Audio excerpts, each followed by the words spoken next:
Hello and welcome to a webinar that's likely to be of deep interest to you. The topic of this webinar is how to identify the start of a trend. Now, traders will all know and remember that the money in any trading activity is made if you capture a trend. There is no money if there is no trend. The trend can be of any kind and any time and any number of points. That's a different matter. But we still need a trend to actually make money in the market. Just think of a market that's trading today. Or we can think of the Nifty futures just as an example, although what I am talking about would be valid everywhere. Think of the Nifty futures. The Nifty is now trading at 11,000. How do you make money at 11,000 Nifty? The only way to make any kind of trading profit is if the Nifty goes from 11,000 to, let's say, 11,050, or if the Nifty falls from 11,000 to maybe 10,900, which means a movement of price is required to make a profit. There is a very minor exception when actually selling of options can make money when the prices do not move. But that's an exception and a very different special circumstance. So we won't talk about that. We'll talk about the broad and general movement of the market.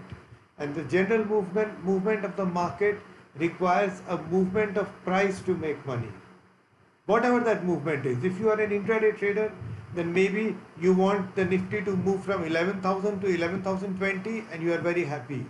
If you are a swing trader, you probably want 50 or 100 points of a move.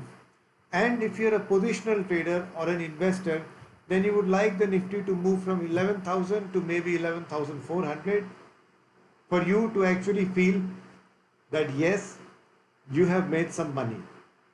So the number of points is not important. What is relevant is that there must be a movement in the price of the security. That movement is called a trend. We can call it in different ways, and we can view the trend in any time frame. As I just explained, a movement of 20 points in the Nifty is a trend for the intraday trader. A movement of 500 points in the Nifty is a trend for the positional trader or investor. That depends on your trading or investing time frame. The amount of points or the amount of movement that you want to call it a trend. That's purely a matter of how you are trading. But the important part is the market must move. Once we understand this part of the trading activity, then the second and logical question is, how do we know that the market is going to move? That's the $1,000,000 question, or if you like, that's the million or the billion rupee question. And that's a little bit of a problem, because if everyone knew when the market is going to move, everyone would take that position and the market would actually give nothing to anyone, because all of the traders are positioned on one side. There is nothing to move left. Luckily, all traders have different viewpoints on the market. So our viewpoint is focused on technical analysis and technical trading.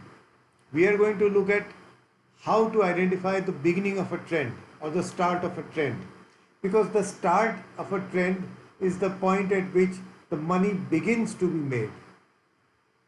It's the 11,000 level for the Nifty, from which the Nifty may move to 11,050 or 11,200 or somewhere. If the Nifty were to not go anywhere and stay at 11,000, then we would not make any money. But that's not the purpose of this exercise. The purpose of this exercise is to identify the possibility of a trend starting. Remember, trading is all about probability. There is nothing else here. We talk about the probability of an event happening or not happening. There are no guarantees. But if traders understand the concept of probability, the edge is in their favor. The chances of making money are more than of losing money, although both will happen. You could make 100 rupees and you could lose a 60 rupees, ending with a gain of 40. And that's a very profitable way of trading. So, keeping in mind the fact that trading is a game of probabilities, in this meeting, in this webinar, we are going to identify how a trend starts. There are many, many ways of looking at it. We are going to look at one possible method of the way a trend actually begins.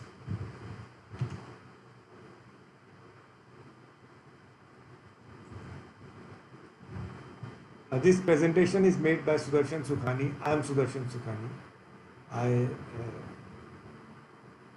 I also talk about the Nifty every day on a TV channel called CNBC TV 18 in India.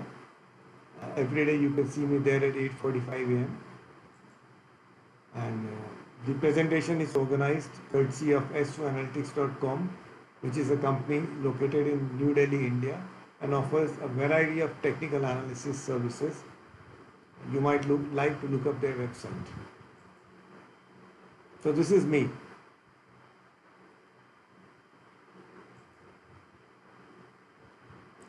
You know, the whole battle in the market is the battle for the trend.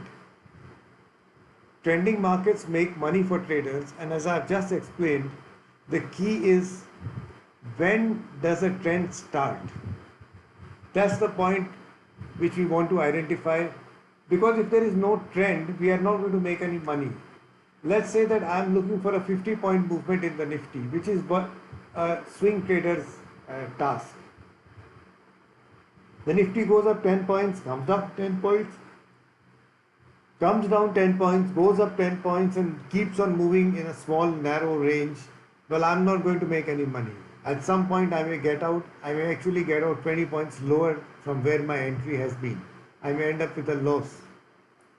So, I want to identify a location in price where there is a reasonable possibility that the market is going to move in any one direction, which means there should be a reasonable probability that the market is willing to start a trend.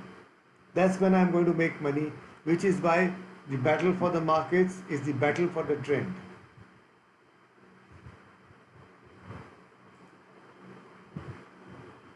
In this webinar, our agenda is, we will first quickly identify the purpose of this webinar. I mean, it would be very useful to know what we are trying to achieve before we achieve that objective, and I'll keep it very brief. Then we will look into volatility cycles. Volatility cycles can be called in different shapes and forms, but the purpose really is markets go through periods of volatility, trend, non-trend, and we want to see what those cycles are. We will then identify a special indicator called the choppiness index, which will help us go back into the volatility cycles and let us identify the points at which a trend may be beginning, which is what the whole purpose and objective of any trading exercise is. We will look at the advanced features of the choppiness index. We will look at ways in which we can enhance its use, and also perhaps quickly look at other options, which means if I am not using the choppiness index to meet the same objectives, are there any other ways to use some other methods? Although we'll keep this very brief, because we are focusing on the choppiness index as a way of achieving our objective. Finally, we must never forget context. All trading must be done in context. You cannot isolate a chart and just say, I'm trading. Maybe it was possible 100 years ago, but today context is essential in this worldwide web environment where every second is changing because of the availability of worldwide information. Context is essential, and we'll quickly understand what context is and how it relates to our primary objective of identifying a trend. And then we will summarize and put everything together.